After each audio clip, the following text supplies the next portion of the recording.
The North Coast 500, 516 miles, 830 kilometres. This iconic route loops around the entire north coast of Scotland. And there's one man who is going to try and do the whole thing faster than anyone before. And his name is Mark Beaumont. Mark set the inaugural record back in 2015 and set the benchmark for everyone who has gone since. But this time he is back with his dream team from GCN. He's going to try and do this unrelenting course in under 29 hours. You have caught us as we're heading up to the north of the United Kingdom, to Scotland, to Inverness to be specific, and we're meeting Mark Beaumont. Now, you probably would recognise Mark Beaumont for over the last couple of years for the endurance challenges that we've done together, the world records that he's done. But this time, I'm not going to be suffering on the bike with him. Haha, oh no. Now, I'm going to be part of the support team, actually, so I'm going to see it from a different perspective, and he's going to be on his own. Now, this is a really, really, really tough challenge. Robbie Mitchell holds the record, and he did it in 29 hours, 5 minutes and 52 seconds. So Mark has basically got to break the 29 hours mark. Is it possible? It's going to be touch and go. I don't know. I really don't know. Anyway, it's about time we get to Inverness, we catch up with Mark himself, and we see how worried he is. Right, rocket fuel, let's go.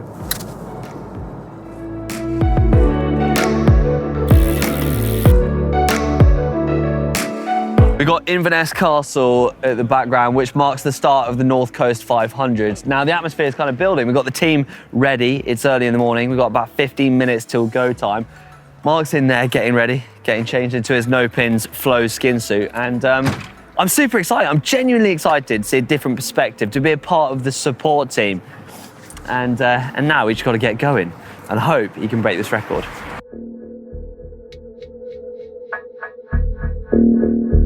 You all right?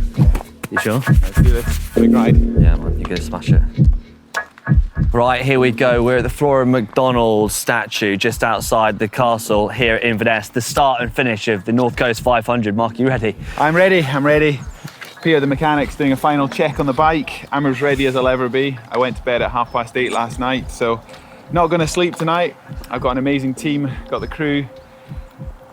Here goes. Yeah, and I would like to say a massive thank you to the support from No Pins, Argon 18 and Hunt Wheels for even making this possible and getting us to the start line, and hopefully you can come back with a record, mate. Absolutely. I mean, deja vu. It was 2015 setting the inaugural record here. Robbie Mitchell very much set the standard last year with 29 hours, 5 minutes and small change. So that's the target to break. Can we go sub 29?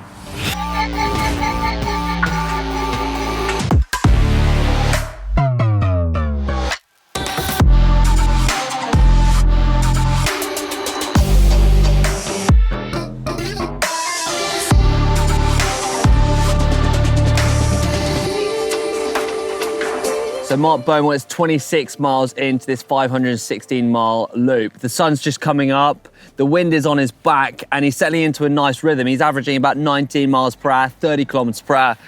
Here he is, absolutely smashing it. It's early days now, and he just needs to make sure he paces this effort to perfection. It's really easy just to get caught up in the excitement and heat of the moment.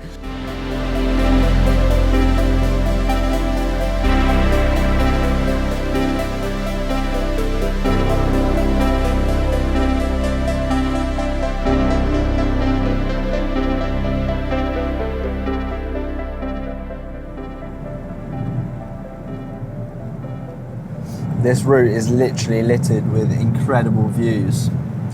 And finally, I get to actually enjoy the views instead of looking at my woe. So it's quite nice to actually chill and enjoy a scenic route like this. Different side of these records.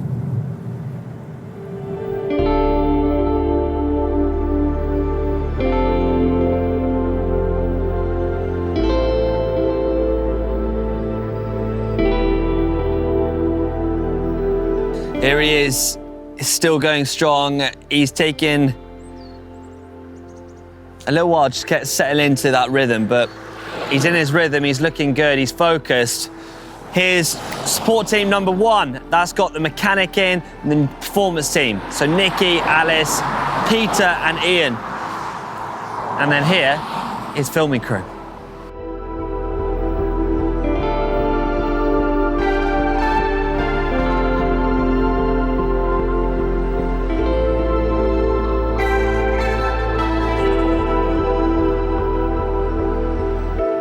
We're 76 miles into this record attempt, and Mark is slowly making his way up the Bialik Nabar, this epic climb that goes up 650 meters in around about 10 kilometers. Now we're surprised because Mark's actually staying on his Argon 18 E119 tri-disc. Now that's his time trial bike, one made for speed, especially on the flat and the downhill. But he hasn't changed to his second bike, which is that Sun Pro.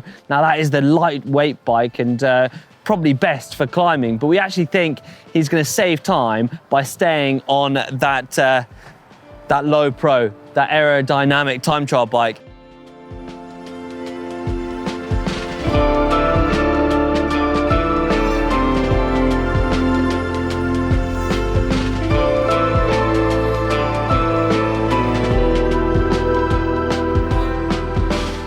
We're into the ride now. Mark is just coming up. He's settled into a nice rhythm, and it's about time I tell you a bit about the kit he's wearing and what's really going to help him break this record. So here is a little clip I did earlier.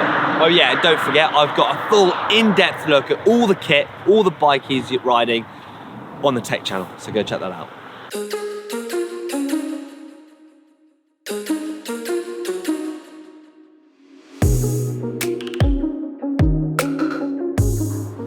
So I've managed to wrestle Mark Beaumont's bike off him. This is the bike he's riding for the event. This is Argon 18's E119 tri-disc. Now Argon 18 say this is the fastest ever frame set, the fastest one they've ever developed. And look at it.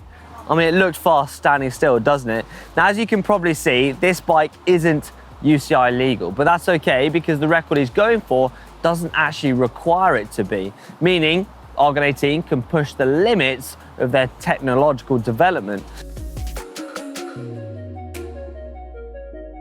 For a 500 mile, around about 30-hour world record, he's going to need to be aerodynamic as humanly possible. Mark has gone for the 51 Speed Shop aero bars there. That comes standard with the E119 frame set. He's also got an Aqualite profile design bottle there for ease of hydration while staying in that aerodynamic position. He's got an ISM saddle that he's used to, and he's got exposure lights. But another important aspect of this bike is the wheels. Now for this record attempt, Hunt have provided what they say is the fastest setup for this specific route and for this length. Now they've provided him with the Aerodynamicist rear disc wheel and the Aerodynamicist 73 front. No Pins have also supported Mark on this challenge by supplying him with a custom designed flow suit. He's been scanned down in Devon, and so this suit fits absolutely perfectly. And it's not this beautiful white NC500 suit that he's got. He's also got socks and overshoes, making sure he's getting all the gains as humanly possible. And it's also good for finding out where he is. This white kit literally stands out like you wouldn't believe. It's about time we catch him back up en route and see how he's getting on.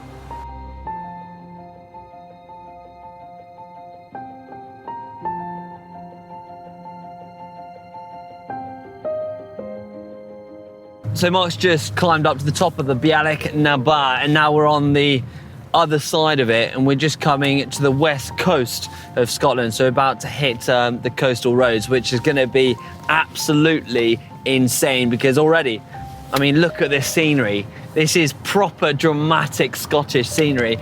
And Mark's white figure, that white skin suit that we're getting used to looking at, is just kind of feeding its way and winding his way through it.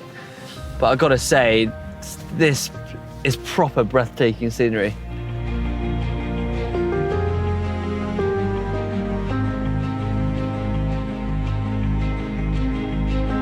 So Mark has been on the road 5 hours now. Ooh, he's due. He's due a 10-minute break coming up, but I don't think he's going to take it.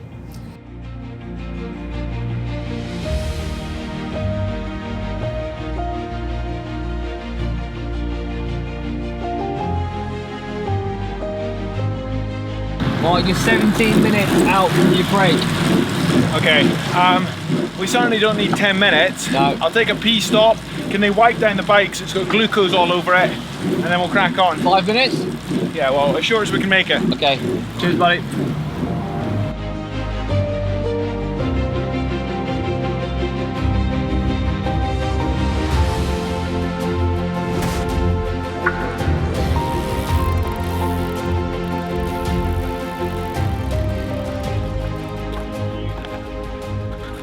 Wipe down all this, it's all glucose. Yeah. Can you chuck the clear visor on, please? Yes.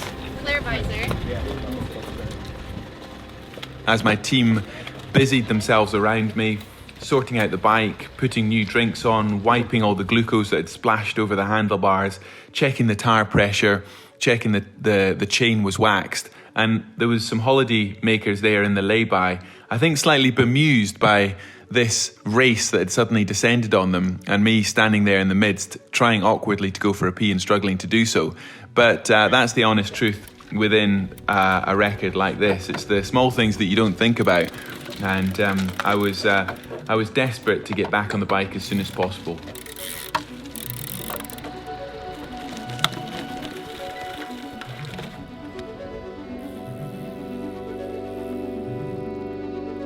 So we're just over 100 miles in, 6 hours down. Mark's had I reckon about a 4-minute break out of his allotted 10 minutes. So he's basically added 6 minutes onto his time. He's already ahead. These guys are gonna get back up to him, feed him on the bike, but it is quite incredible. I mean, literally 6 hours on, 4 minutes off, and he's back on the road. Let's go.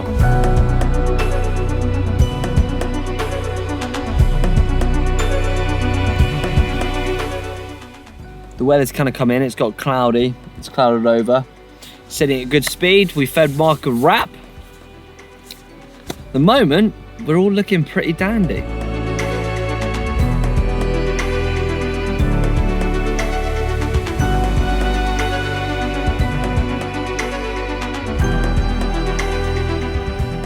So nearly 300 kilometers in.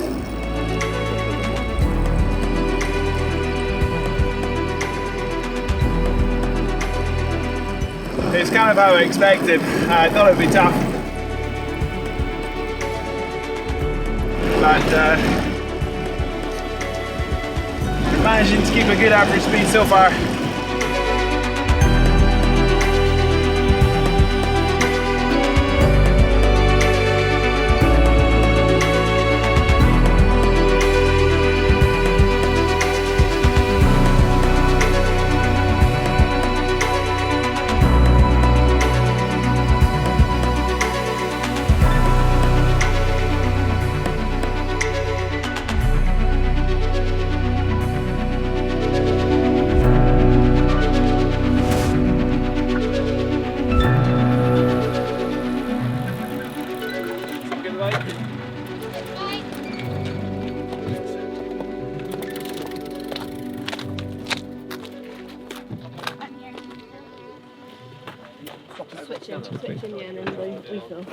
Heading into the night shift, I was thinking, well, this is when I really, really need to keep the momentum going. I know a lot of people slow down overnight. It's hard to keep the same speed and the same confidence on the bike. I was hoping it wouldn't get too cold, and I was heading into what I knew was the toughest section of the route.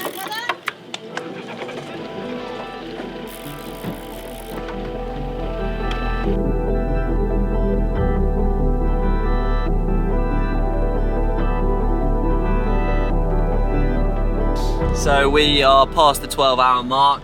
Mark is flying along. He's actually half an hour up on his own schedule, so that's an hour up on the record. He's taking much shorter breaks than we expected. We put down 10 minutes, he's doing 4-minute stops, and so he's basically in credit with that time.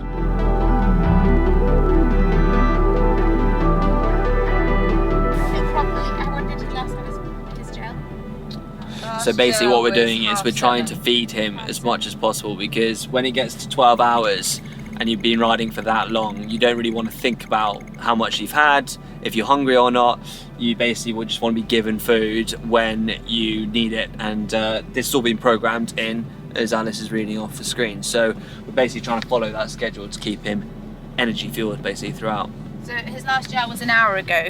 Okay. So I don't know if you want to just give him some time to digest his last bit. Give him some time for the minute, and then chuck him a gel.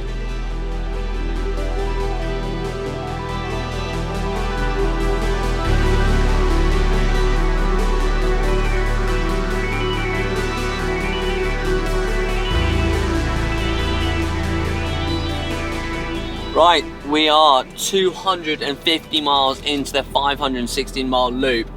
We've just hit what's a really twisty and narrow lane, and it's super undulating, so it's actually really hard for Mark to get in a rhythm. I've just run by Mark because we can't actually get next to him to see if he needs any food, but for now he just wants to basically focus on keeping the bars straight and him moving forwards. I did ask him how he's feeling and he didn't really answer, so that can mean anything. But he sounds like he's in good spirits.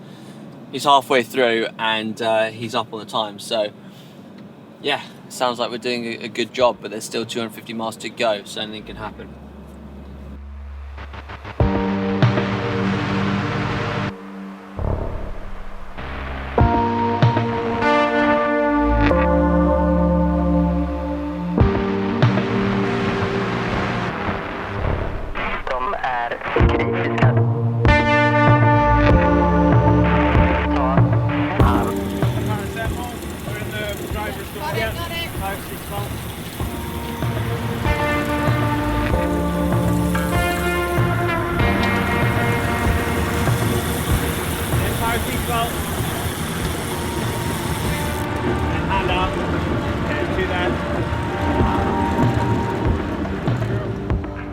So Mark's just had some paracetamol and we're just checking in on him. His neck's starting to get a wee bit sore, which we thought might happen because the way he's riding on his bike is quite down in a quite crouched position, but he's got to watch these Scottish roads for all the bumps. So it means that he kind of puts his head forward and his neck up, so you're extending the neck into quite a sore position. So we're just giving him some techniques to try and ease it a wee bit. So we can see him, he's busy working on it at the moment. So he's doing good.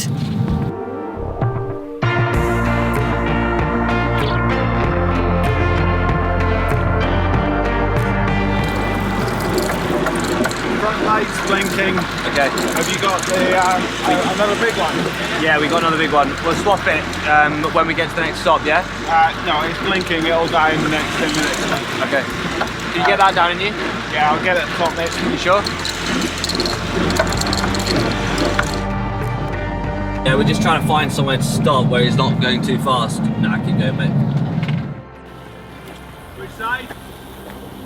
Any, mate, any. Just stop where you are. Push feet.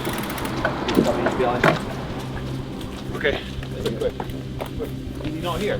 He's coming now. He's just getting out of the car. Oh, he's down there. Okay, yeah. Cool.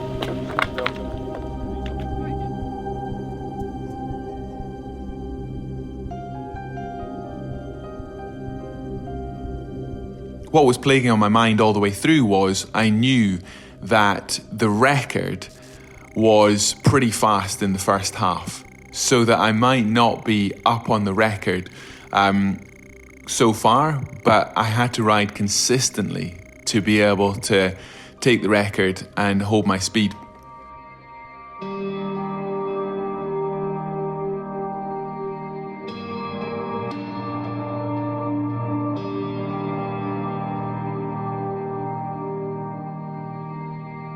Yeah, so we're deep into a tailwind section across the north of Scotland, but what we're trying to do is trying to make sure he's got enough buffer going into the headwind section, but we're hoping that this is going to be the worst dip. So he's going into the graveyard shift, so it's going to be the toughest part of the ride, and then as the sun comes up, we're hoping he's going to get, you know, an extra second wind, and he can power through that last 130 miles. But we haven't got a huge amount of time to play with. No, So it's still going to be touch and go. yeah, absolutely. It all changes at John O'Groats, where he just turns, Yeah. straight into the headwind. Yeah. And yeah, we'll see, won't we? I guess.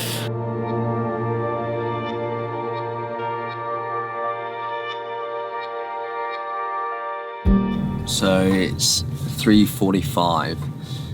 We haven't had any big issues. We've changed lights and we've waxed his chain, and we kept him well fueled. But other than that, everything's been pretty good.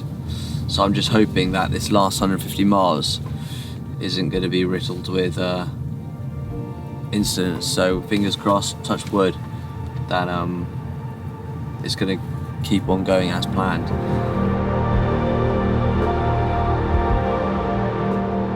Time is 6 a.m. He's past John O'Groats, but he's really sitting close to his target time. So he's about 5 minutes down on his target time. So we're praying that he's not going to lose a huge amount of time in this last section. But there is a big headwind and he's not feeling great, which, well, in things like this, you can really go off the rails really quickly. So we're hoping he's going to stay, morale's going to stay high, and he's as soon as that sun comes up, I think he's going to get that second win, but we're just going to try and keep him in there.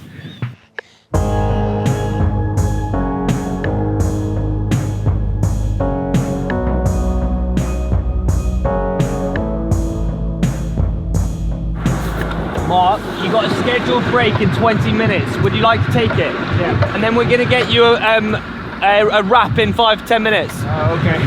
Okay, see if you can get it down, you mate. Yeah, for sure. You're doing well, mate. Keep it up, yeah? Thank you. Genuinely, you look like a god.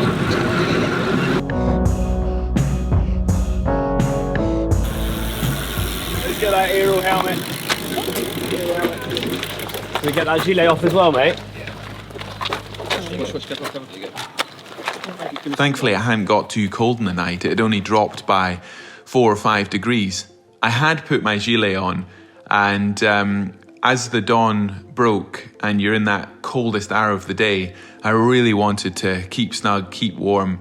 I could tell that the fatigue was really kicking in, having ridden from 8 o'clock the previous morning. I was now on the bike for nearly 24 hours.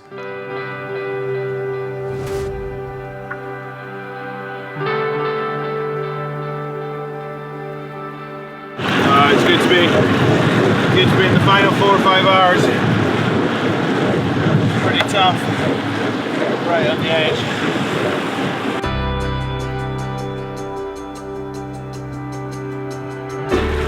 $713 kilometers. Our heart. It's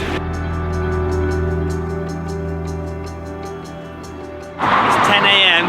He's about 40 miles away from Inverness Castle, the start and the finish. He's half an hour up on schedule. So, well, basically, if he holds this pace for the next 40 miles, he's going to break this record, and he's going to be so happy about it.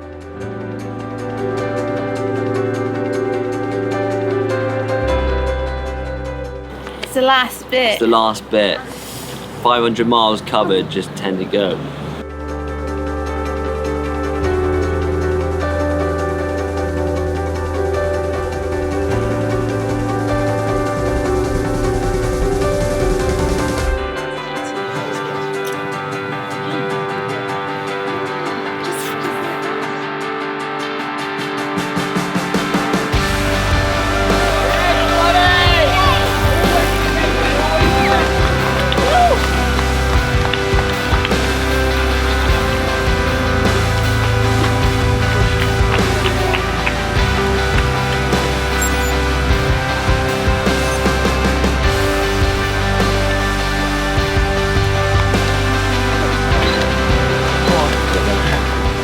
Good ride. You're a beast. I'll take it by me. And finally getting back to Inverness Castle was just an incredible sense of relief. I didn't know going into this whether I could do it. I knew that it was a legitimately hard record. I knew it would be the hardest non-stop effort of my entire career as a bike rider. So knowing in theory you can do something versus actually being able to play that out and do it in reality is a completely different thing. And it was wonderful to be at the finish, to soak it up and go, job done. There we go, the NC 500 is done. Mark Beaumont has completed it and got the world record. 28 hours, 35 minutes, completed the whole epic route. We've had ups, we've had downs, but we've come out on top. If you enjoyed this video, then you know what to do. Give it a big thumbs up. And don't forget to check out all the tech over on the tech channel. Massive thank you to No Pins, Hunt, and Argon 18 for making this world record possible.